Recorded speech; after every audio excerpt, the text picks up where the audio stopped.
Sama-sama kita akan mendengarkan pujian himne GIGC, dan saya minta Bapak Saudara untuk bangkit berdiri.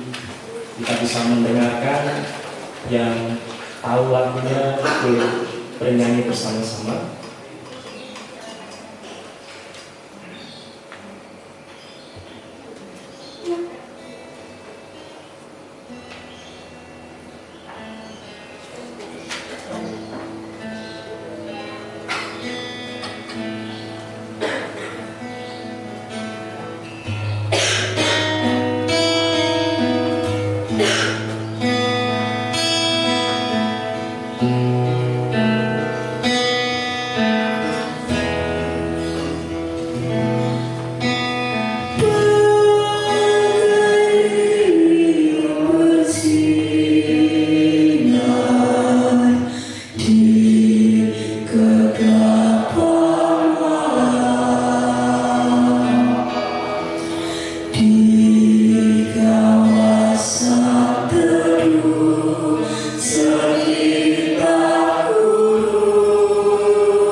Syukur ku kepada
saya sangat pribadi.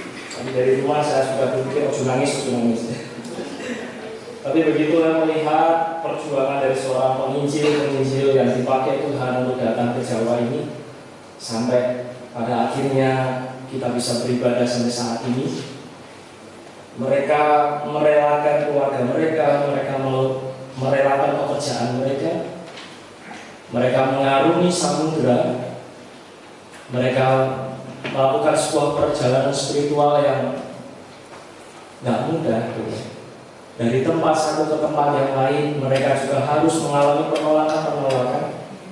Dan lagu yang dibuat oleh Pak Gasmin ini sungguh sangat keren, yang terinspirasi dari seorang tokoh yang bernama Peter Jan. Dia dari Belanda harus datang ke Indonesia, diutus oleh di Zidri untuk melakukan sebuah penginjilan, dan sampai akhirnya muncul nama GIPJ. Bapak saudara yang terkasih, dari Sinode memberikan tema membangun kebersamaan dan soliditas dalam kasih Kristus. PPT-nya dapat ditayangkan. Ya. Membangun kebersamaan dan soliditas dalam kasih Kristus yang terambil dari Filipi 2 pasal 5. Jadi materi ini sudah disiapkan oleh Sinode untuk bersama-sama diwartakan di dalam gereja-gereja GIPJ Sinode. Secara singkat, saya akan dapat menceritakan sejarah munculnya GIPJ.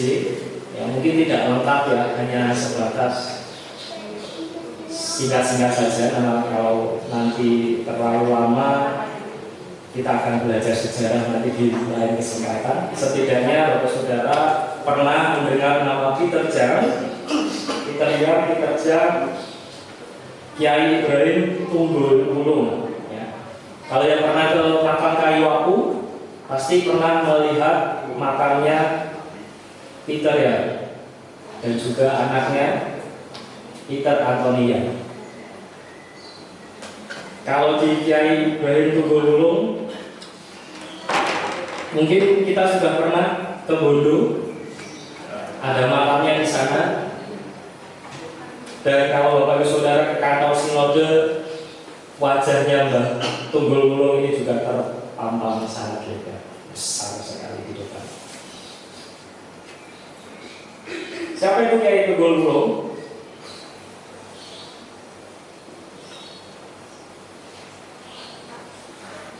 Dia seorang petapa dari Gunung Kelut, Jawa Timur. Dia hobinya ilmu, dia hobinya semedi, dia mencari kekuatan, dia mencari kemampuan. Dia harus tidak ada yang bisa terkalahkan.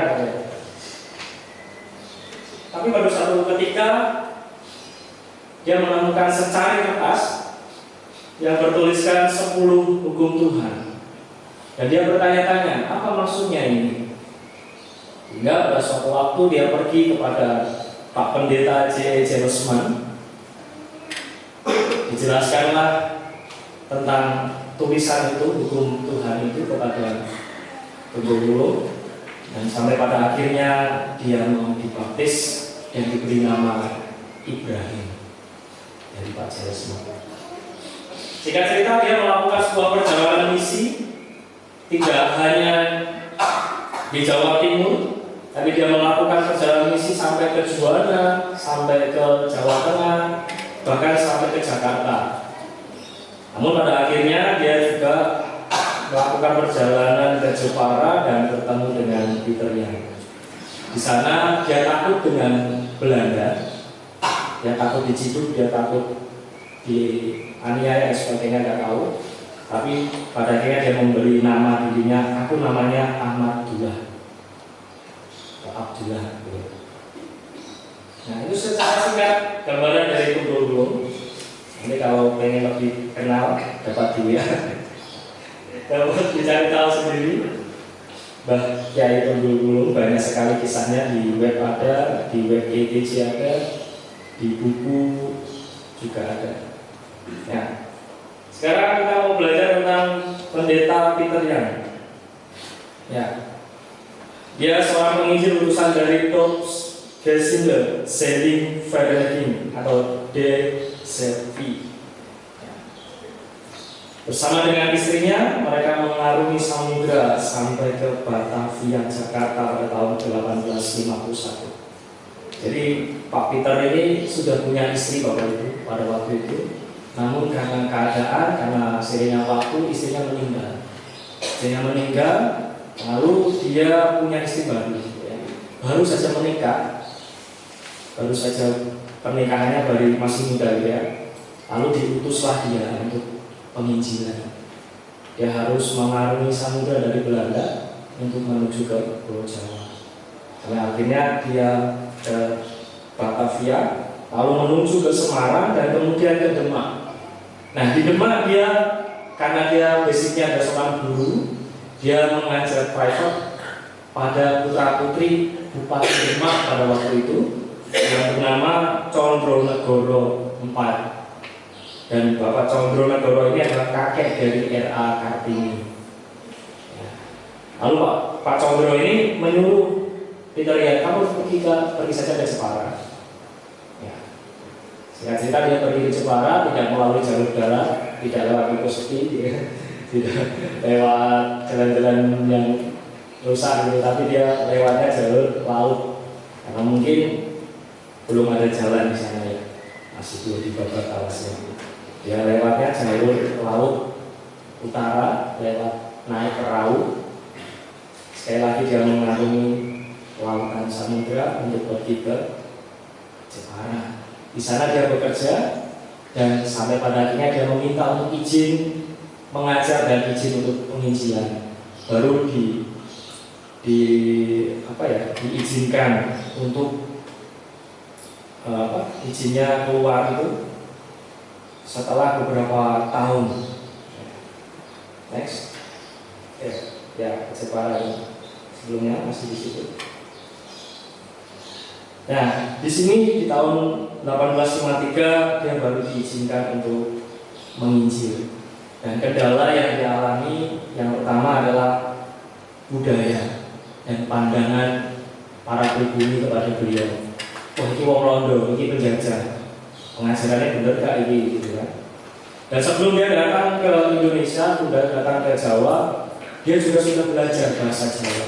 Dia sudah belajar bahasa di Indonesia. Bahasa pada waktu itu mungkin kurang tahu bahasanya apa waktu itu. Yang jelas dia sudah belajar bahasa pribumi saat ini. Namun karena pandangan orang-orang pribumi terhadap orang-orang Belanda, sehingga ajaran-pengajarannya sering diabaikan. Dan dia meminta bantuan bernama Sam Sapir, seorang penginjil dari Mojowarno, tempat dari Bapak Jaisma.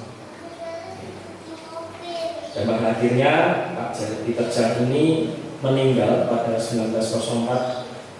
Makamnya ada di kayu abu, dan tulisan seperti itu. Saya tahu itu petilasan atau memang di situ makamnya, saya masih belum yakin, gitu ya.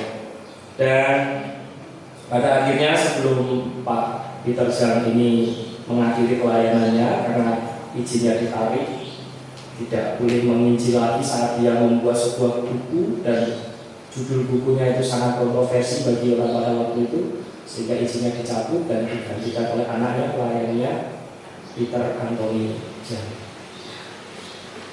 Dan dari kedua penginjil itu muncullah beberapa nama-nama gereja. Saya tuliskan ada 12 nama gereja, ada Margorejo, ada yang orang Margorejo, Bapak Ibu sini, Bu Mariati, ada yang dari Kelep, Bu Yakti,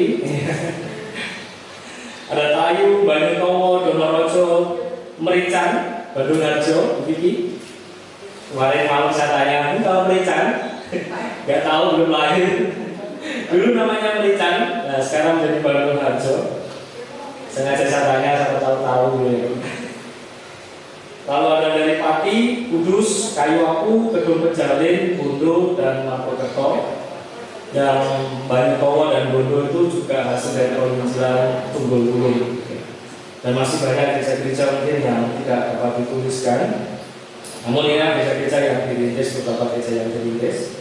Lalu selanjutnya di tanggal 30 Mei 1940 gereja-gereja tersebut mengadakan persidangan pertama di Kelep. Kemungkinan tidak semua gereja itu yang hadir, ada beberapa gereja saja yang hadir di situ dan membentuk sebuah persekutuan bernama Patundilan Pasamuan Kristen Tata Injil ing Karesidenan Pati Kudus Jepara. Kalau disingkat PPKTII. Tidak ada singkatannya. Ya. Lalu di tanggal 20 Oktober 1945 berganti nama Patundilan Pasamuan Kristen Sekitar Muria PPKSM. Lalu mengadakan sidang di Pati 17 sampai 18 Mei 48, berubah nama menjadi Gereja Kristen Jawa Sekitar Muria GKJ SM. Tanggal 28 sampai 30 Juni tahun 49 berubah nama menjadi Gereja Injili di Tanah Jawa dengan ejaan GJ Jawa. Namun sampai pada sekarang menjadi GITJ pakai J karena mengikuti ejaan yang disempurnakan. Dan bergabung dengan PGI Persekutuan Gereja-Gereja Indonesia Okumene pada 25 Mei 1950. Kita ketahui Bapak Saudara, sekarang kurang lebih ada 124 gereja dewasa. Dari hasil penginjilan itu sampai sekarang, terakhir datanya kemarin waktu sidang di Purwokerto itu undangannya ada 124 gereja dewasa. Ya, mungkin tidak semua karena di Sumatera sekarang sudah banyak, mungkin bisa sampai 130 gereja, tapi yang diundang hanya 124 gereja dewasa. Masih ada pepantang-pepantangnya yang tersebar di sekitar Muria, sekarang ada di Salatiga. Jadi teman-teman di TJ yang ingin bergereja di Salatiga sekarang sudah ada, dan juga di Jogja sudah ada. Mas Nugi sudah melayani juga di sana, dan juga tersebar di Pulau Sumatera. Ya. Dari penginjilan dari 2 orang, 3 orang, 4 orang dan teman-teman pelayanannya memunculkan ada 124 gereja. Artinya nama Tuhan dipermuliakan saat ada orang yang diutus oleh Tuhan dari jauh bahkan gitu ya, mau rela datang di tempat ini. Kalau kita juga tahu kisah tentang penginjil-penginjil yang ada di Indonesia ini, ada yang menginjil katakanlah di Medan gitu ya, yang notabene pada waktu itu orang-orangnya kanibal, lalu muncullah suku Batak dan sebagainya. Ya. Para penginjil harus berusaha untuk hidup menghadapi orang-orang yang makan manusia. Dan masih banyak para penginjil-penginjil di luar sana yang berkorban untuk melakukan sebuah penginjilan, mewartakan kebenaran firman Tuhan. Nah, sekarang kita enak sudah bisa menikmati hasil perjuangan mereka. Kalau kita diminta untuk sana loh, pergi ke tempat yang belum terjamah, kira-kira berpikir berapa kali ya? Harus meninggalkan pekerjaan kita, harus resign dulu, sementara pekerjaan di sini sudah baik. Dan itulah yang harus diambil oleh para penginjil untuk mengambil keputusan. Dan bagaimana caranya agar gereja-gereja ini, ada 100 lebih gereja ini dapat bersama-sama bertumbuh, saling melengkapi, saling melakukan pekerjaan-pekerjaan Tuhan yang sudah Tuhan tuliskan di dalam Injilnya. Kalau kita tahu pekerjaan Tuhan itu tidak mudah, tidak bisa kita kerjakan sendirian. Pernah di dalam renungan kita mendengar kata one man show, ya, tidak bisa dikerjakan secara sendirian. Kita harus punya tim. Meskipun engkau merasa engkau pandai, meskipun engkau merasa engkau punya banyak pengalaman tinggi, ya, tetapi yakinlah kalau engkau kerjakan sendirian pasti akan gagal. Karena kita butuh bersatu, kita butuh bersama-sama. Dan tadi Bapak Saudara juga sudah memberikan persembahan untuk mendukung pelayanan dari sinode. Meskipun kita tahu sinode GTC itu jebulin ini ya, sinode GTC itu kok ini dan sebagainya, banyak cerita-cerita ya, simpang siur yang kita dengar. Tapi yang di sini kita mau belajar bersama, membangun kebersamaan dan soliditas dalam kasih Kristus. Kita mau sejenak tinggalkan nilai-nilai yang negatif-negatif untuk kita menilai sinode kita.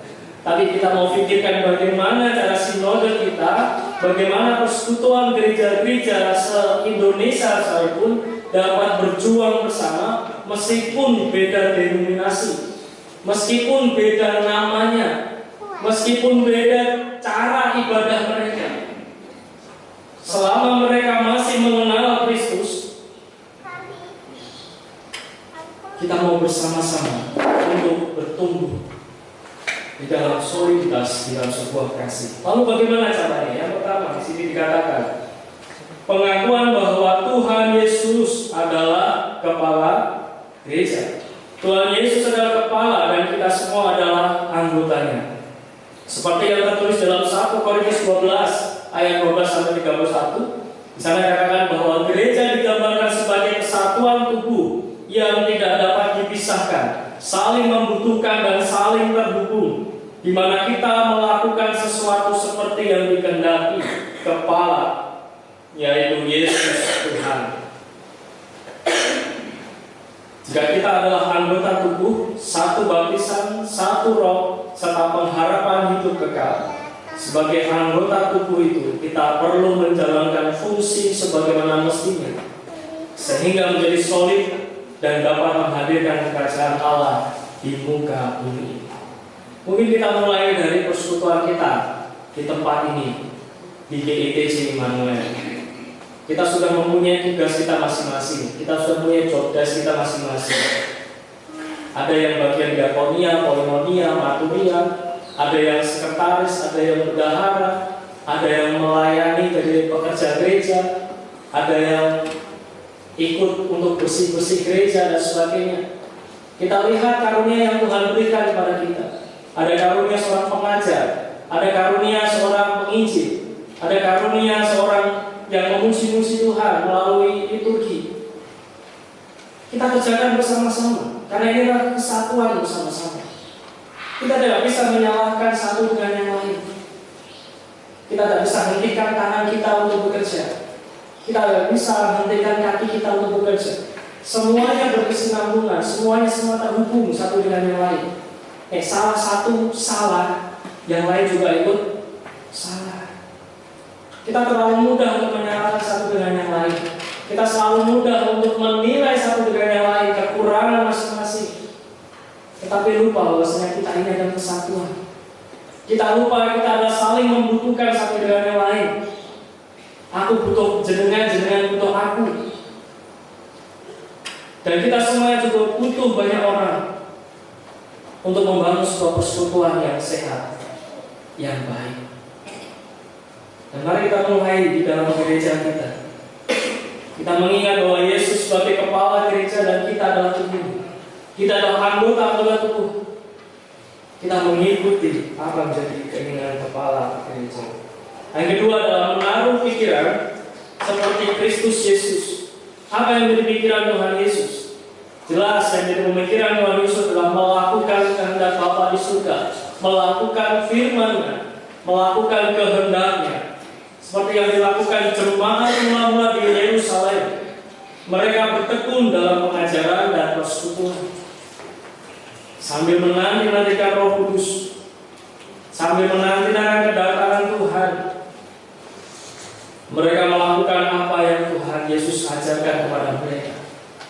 Kalau kita membacanya di dalam Kisah Para Rasul, mereka memecah-mecahkan roti, mereka memuji-muji nama Tuhan, mereka berdoa, mereka saling berbagi, mereka mementingkan kepentingan bersama, tidak mementingkan kepentingan pribadi. Dan itu yang sudah dilakukan oleh jemaat mula-mula. Sikap rendah hati dan mengutamakan kepentingan orang lain akan menjadikan persekutuan kita semakin kokoh dan solid. Seperti jemaat mula-mula yang menjadi inspirasi kita untuk membangun gereja. Immanuel Santo ya. Setiap habis ibadah makan sama saling berbagi ya. Nek kue gedut, kakek gedut. Kalau semua happy, kalau kamu happy semua harus happy. Nah kita sudah mengalami hal itu. Saling memperdulikan orang kue aku ya. Dan kita sudah memberikan yang terbaik bagi Tuhan melalui persembahan dari Bapak Saudara semuanya yang diberikan dengan penuh sukacita, dapat menjadi sarana pelayanan di tempat ini maupun di tempat yang lain. Bapak saudara sudah menabur kebaikan. Bapak saudara sudah mengaplikasikan apa yang menjadi perintah Tuhan. Seperti jemaat mula-mula pada waktu itu, mereka mengerjakan apa yang ingin Tuhan lakukan. Dan yang ketiga, menaruh perasaan yang terdapat dalam Kristus Yesus. Perasaan yang seperti apa yang harus kita teladani? Perasaan adalah respon yang dipelajari tentang sebuah keadaan emosi dalam keadaan dan situasi tertentu. Perasaan seperti senang, sedih, marah, cinta, takut, dan lain sebagainya muncul dalam situasi tertentu. Nah, tentu Bapak Saudara sudah tahu tentang definisi dari perasaan itu. Dan seperti yang tertulis di dalam Efesus pasal yang keempat, ayat 31 sampai 32, kita diminta untuk membuang perasaan yang buruk. Sebaliknya kita harus mempunyai perasaan yang baik, seperti ramah, penuh kasih, dan saling mengampuni. Seringkali kita mendengar kata, ayo saling mengasihi, ayo saling mengampuni, ayo saling memperdulikan satu dengan yang lain. Seberapa sering kalau saudara mendengar para pengkhotbah berkata-kata seperti itu? Tetapi masih adakah yang belum bisa mengasihi sesamanya? Masih adakah yang masih belum memberikan kasih yang tulus kepada sesamanya? Belum ramah satu dengan yang lain? Kayak senyum itu pabun gitu. Loro untung lah dia gitu. Mungkin saat kita mempunyai beban yang berat, kita tersenyum itu sulit sekali. Tapi kadang kita juga harus memberikan senyuman kepada banyak orang. Dan banyak orang yang bisa menutupi perasaan sedihnya dengan senyum, saudara. Saya pernah mendengar sebuah opini seperti ini. Orang yang banyak masalahnya itu diselesaikan bukan dengan menangis, tapi saat dia mempunyai sebuah pergumulan dan masalah yang berat, biasanya dia lebih sering tertawa. Orang yang banyak tertawa, orang yang sering tersenyum, orang yang sering kelihatannya sukacita, biasanya dia membunyikan sebuah kesakitan dan duka yang sangat berat. Jadi kalau kita berjumpa dengan di dalam tongkrongan orang-orang yang humoris itu, jangan salah, justru dia menyimpan sebuah kebaikan yang sangat luar biasa. Karena kalau saat dia mempunyai banyak masalah, sebenarnya dia tidak menangis. Menangis itu masih sepele, tapi dia bisa tertawa lepas gitu ya. Lalu barulah keluar air mata. Perasaan-perasaan itulah yang harus kita miliki. Perasaan-perasaan yang baik, perasaan-perasaan yang ramah, penuh kasih, dan saling mengampuni. Yang menjadi penutup pada renungan yang diberikan oleh sinode, sini dikatakan kita harus membangun kebersamaan dan soliditas dalam kasih Kristus. Pada hakikatnya adalah sebuah upaya untuk memantapkan pelayanan bersama dalam wadah sinode GTJ. Dengan demikian jemaat semakin sadar akan pentingnya membangun kebersamaan antar gereja-gereja. Ya, kita tahu di sini banyak sekali denominasi gereja-gereja.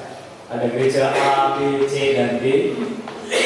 Kita tahu cara tata ibadah mereka masing-masing. Kita tahu dapur mereka, kita tahu rumah mereka masing-masing. Ya, kita tidak bisa menilai, oh gerejamu luwih elek, gerejamu gak macem, tata caramu salah. Ya, terkadang kita malah merendahkan mereka. Ya. Kalau kita saat ini berada di GTJ, cintailah GTJ. Amin. Cintailah GTJ.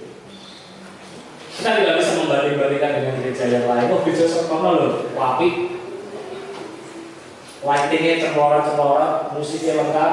Oh, gereja Immanuel itu kuning. Oh, temboknya api malah, temboknya Immanuel meletek-meletek ini. Kursinya gereja apa loh, empuk-empuk. Wah, gereja Immanuel. Payu, aku pokoknya aku yang berbayar suwi terus menangin. Hasilnya itu loh, mati sih masuk ini, nah ini mereka kok leceh kali orang-orang ya. Kita bisa saja merendahkan gereja kita. Kita bisa saja menilai gereja kita seenak kita. Tapi sadarilah, ini rumah kita. Ini rumah kita yang harus kita jaga, yang harus kita lestarikan. Kita harus membanggakan rumah kita di hadapan orang lain. Bukan sebaliknya kita merendahkan GTC Immanuel. Saat kita di luar sana kita harus membawa nama GTC Immanuel, gerejaku iki. Tata ibadahnya iki, kondisinya seperti ini. Dan saya bersyukur bisa menjadi bagian dari GTC Immanuel. Amin. Itu yang harus kita bawa. Jangan kita merendahkan gereja kita di hadapan orang lain, saudara. Tapi kita harus membawa kabar yang baik. Kita harus menjadi terang dimanapun kita berada. Selama memperingati bulan Ekumenik ke-75 PGI dan HUT ke-85 Sinode GIGC, di mana kita kembali diingatkan untuk membangun kebersamaan yang semakin solid di dalam Kristus Yesus. Tahu ya bulan Ekumenik apa ya? Ada yang belum tahu bulan Ekumenik itu apa ya? Jadi di mana Ekumene ini artinya dalam bahasa Yunaninya dunia yang didiami, dan persekutuan ini adalah terkumpulnya banyak gereja-gereja di Indonesia. Mungkin di sini disebut PGI, Persekutuan Gereja-Gereja Indonesia, yang terbentuk dari beberapa denominasi gereja-gereja. Ada GITC, GKJ, ada Pentakosta, ada GIA dan sebagainya. Kumpul menjadi satu wadah dengan nama PGI, dengan harapan dapat rukun bersama-sama. Amin. Tuhan Yesus memberkati.